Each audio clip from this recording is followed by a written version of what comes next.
Trusted predictions of the iPhone 8 don't believe that every rumor will make the cut. It seems that there is an extra Samsung Galaxy S8 in the works and it's not the active. And it seems that there are a few things that are kind of backwards about the OnePlus 5. I'm Jaime Rivera, and about the only thing that I need flipped today is either the date in the calendar or the day of the week. This is Pocketnow Daily.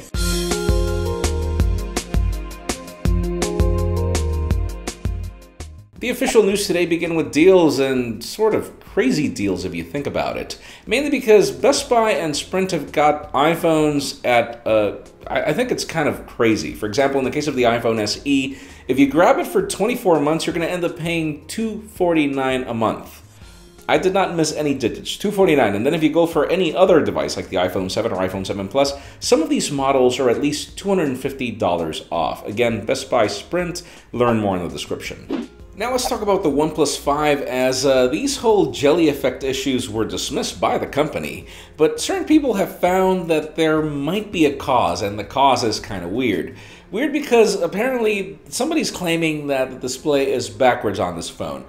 I don't think it has to do anything with hardware, mainly because there's just no way you're going to install it backwards unless something has to be really wrong. But they're claiming that the display is backwards, which we're hoping that is a software bug, because other people have discovered that that's not the only thing that's backwards. If you record video on certain devices, the audio is backwards. It's recording things from the right that are actually coming from the left. You can learn more on certain videos that are in the link in the description because you have to listen to them with headphones. Now let's talk about Marketshare. Certain companies are already providing preliminary results of which devices are performing the best in the United States. According to them, the device that continues to sell like hotcakes is the Galaxy S8, and that is completely understandable. This is a great device. Another device that is actually bouncing back into popularity is the iPhone 7, iPhone 7 Plus. Makes a lot of sense. Apple has been doing a lot of marketing, and obviously iOS 11 has brought a couple of changes that are kind of compelling. But the big problem here is that apparently the LG G6 is not doing well at all, up to the point where the device is being considered a flop. Obviously, these are preliminary numbers. We will let you know as soon as we learn more. And speaking of predictions, KGI is famous for getting a ton of things right when it comes to iPhones, iPads, Macs. And, well, the firm has just chimed in over what to expect with the next generation iPhone. According to the company, yes, the bezels are going away. According to the company, yes, the 3D facial recognition is coming.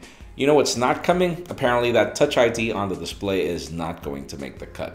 Obviously this throws schematics off the table here. We're not exactly sure what to expect anymore, but this is regular. We're kind of too far off for that to be something that we can consider confirmed. We continue to see dummies here and there, but yeah, stay tuned as this might change over time. And finally, the very interesting rumors today have to do with the fact that apparently there is another Samsung Galaxy S8 in the works.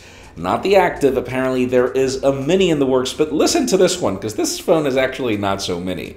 We're talking about a 5.3-inch display that's obviously sandwiched into a 4.7-inch chassis, which makes a lot of sense. This is pretty much going to be the size of a regular iPhone 7. That's great. But most interesting is the internals, because we're getting a Snapdragon 821, 32 gigs of storage. We're not exactly sure what RAM we're getting here, but apparently we're pretty much holding an LG G6. And for those of you that know, we really do recommend the G6. This is actually a very good smartphone. The Snapdragon 821 is still a great processor, so this is not necessarily an underpowered version of the Galaxy S8. I consider it compelling, but it leads me to the question today: what do you think? Would you consider this Galaxy S8 mini? In my case, I would. That thing would be perfectly sized. But leave us a comment down below. We'd love to know your opinion. Friends, you know the way it goes. If you want to get the news earlier before the video is filmed, follow us on Pocketnow.com and hit that subscribe button down below for more videos like this one. You can also follow me on Twitter, Jaime_Rivera, on Instagram at Jaime Rivera. Please give this video a thumbs up if you like what you saw. I am Jaime Rivera. Thanks so much for watching. We'll see you tomorrow.